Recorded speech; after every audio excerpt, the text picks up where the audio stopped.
Hello everyone, this is Sri Lakshmi S. Welcome to class 56 of Kerala PSC HSA English. Today onwards we are starting our next module, Linguistics, Phonetics and History of Language. First topic is phonology. Phonology deals with distinctive sounds and their specific patterning in English. Phoneme is the smallest distinctive unit of sound in the sound system of a language. They are in contrastive or parallel distribution. There are 44 phonemes in English, 20 vowels, which consist of 12 pure vowels and 8 diphthongs, and 24 consonants. Allophones are different concrete phonetic realization of the same phoneme according to its phonetic environment. They are non-contrastive, complementary distributive. Minimal pairs. They are pairs of words which differ from each other only in one sound segment. Free variation. One allophone freely varies with another allophone of the same phoneme. It will not change the meaning. Distribution or phonotactics. It studies the structure of syllables in terms of phonemes and their context of occurrence. There are two types, contrastive and non-contrastive. So what do you mean by contrastive distribution? Units that can be substituted for one another in the same phonetic environment is called contrastive distribution. Such change produces a change of meaning. For example, phonemes itself. Then non-contrastive distribution. That means units that cannot be substituted for one another in the same phonetic environment. If they occur, they should not change the meaning of the word. Example, allophones. All English consonants except the following occur in word initial, medial and final positions. Ng, a, h, y, v, r. Linking r. In connected speech, r is realized when the words ending with the letter r in spelling are followed by words beginning with vowel sound. For example, my car is red. It is obligatory. Then intrusive r. By analogy, the usage of linking r is extended to words ending in vowels even when there is no r in spelling. It is optional. For example, the idea of it.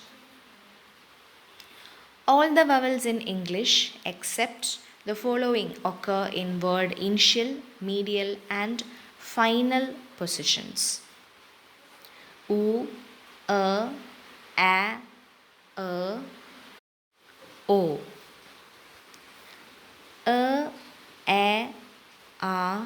O occur in initial and medial positions but not in the final position. U does not occur in word initial position. It occurs medially and occurs finally only in the accented form of the word to. All the diphthongs in English except occur initially, medially and finally. Does not occur initially in a word. Next, we are moving on to the topic syllable. Syllable is a natural division of speech. Each puff of air pushed out of the lungs produces one syllable. Monosyllabic means one syllable. For example, tree. Disyllabic, two syllables. Example, karma. Polysyllabic, that means more than two syllables. For example, civilization. Nucleus is a prominent sound in the syllable. It is syllabic and is obligatory. And the rest of the sounds will be consonants. They are non-syllabic and marginal, and it is also optional. Consonants at the consonant or consonants at the beginning of a syllable is the releasing consonant or onset. Consonant or consonants at the end of a syllable are called arresting consonant or coda. Open syllable will be without coda and closed syllable will be with the coda. Next topic is consonant clusters. They are a sequence of 2 or more consonants occurring within a syllable. Consonants which do not form clusters are called abutting consonants. Example in the word tender, n and d do not form a consonant cluster. Next topic is vocoids and contoids. They were introduced by K.L. Pike. Syllabic vocoids are nucleus. Non-syllabic vocoids, v and ya have vowel-like quality, but in syllabic structure act as consonants. Non-syllabic contoids are consonants. Syllabic contoids occurs in the absence of the vowels. Consonants like l, m, n, r act as syllabic in syllabic structure. Next topic is suprasegmentals, that means prosodic features.